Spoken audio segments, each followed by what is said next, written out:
these the headlines. The European Union will immediately impose sanctions on Belarusian leaders involved in the country's flawed presidential election and the crackdown on the opposition that followed. Travel bans and asset freezes will affect 40 members of President Alexander Lukashenko's regime. Mr. Lukashenko himself is not on the list. One of President Donald Trump's most senior advisors, Hope Hicks, has tested positive for coronavirus as she travelled with Mr. Trump aboard Air Force One this week to a campaign rally in Minnesota, and she also accompanied him to the state of Ohio for the presidential debate in Cleveland. There have been more angry protests in India after the death of a second woman in an alleged gang rape. She was also from the badly marginalised Dalit community. Both killings have sparked national revulsion.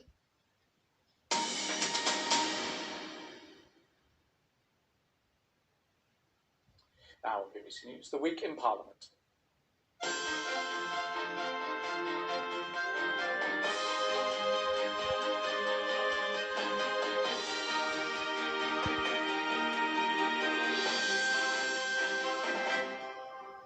Hello again, and welcome to the week in Parliament, a week of confusion, rebellion and anger. We want to see this virus beaten, of course we do, but it would be nice, just nice, if this House was shown some respect. Boris Johnson told us to follow the rules, but apologised for struggling to explain them. I cleared that matter up as fast as I could. It's very clear that you shouldn't mix indoors, either at home or in a hospitality setting. Also in this programme, the distressing human cost of failings in the NHS. Losing Louis is something I'll never fully recover from, and I feel it's loss every day. But first, more and more of us are living under local lockdown restrictions as the pandemic goes on. Boris Johnson says we are at a critical moment with rising numbers of cases and deaths. Things are so serious, he's resumed regular Downing Street briefings, flanked by Professor Chris Whitty and Sir Patrick Vallance, who became household names during lockdown. Back in March, MPs rushed through emergency legislation to give ministers across the UK sweeping powers to deal with the crisis. 6 months on, the Commons voted to renew the Coronavirus Act, but not before the Speaker had his say about the government using its new powers to make laws without parliamentary scrutiny. Sir Lindsay Hoyle said that all too often ministers publish the details of laws only hours before imposing them. The way in which the government has exercised its powers to make secondary legislation during this crisis has been totally unsatisfactory. I now look to the government to rebuild the trust with this House and not treat it with the contempt that it has shown. Sir Lindsay Hoyle channeling his inner Bercow there, but he did help the government by ruling out a vote, due to parliamentary rules, to give MPs more of a say before new laws are imposed.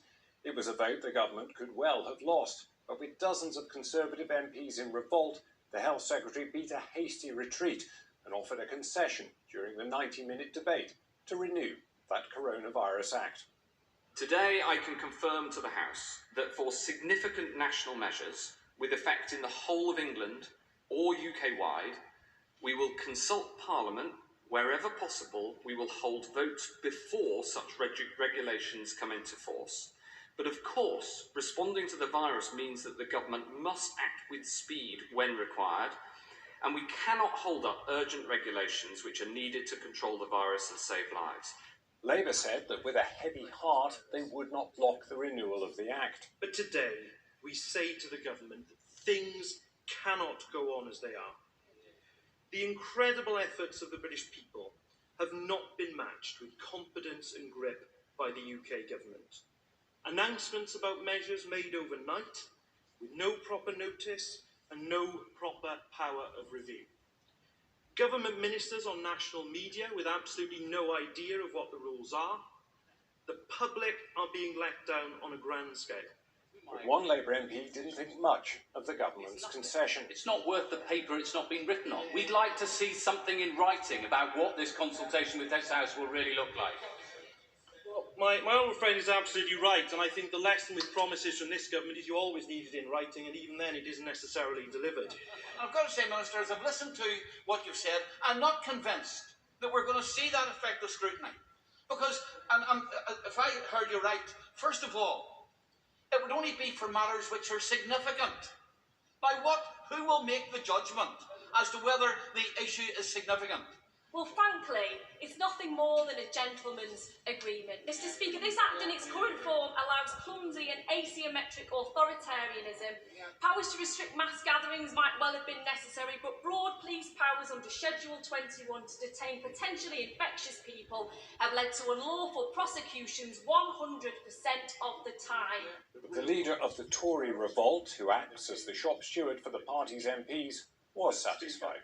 I believe the outcome we have reached is in the interests of Parliament, in the interests of better government, and most importantly, gives the British people reassurance that measures which restrict their liberty, interfere with their family life, and very often threaten their livelihoods, will not be implemented without important questions being asked and answers given in advance. This deadly virus presents unparalleled challenges to all of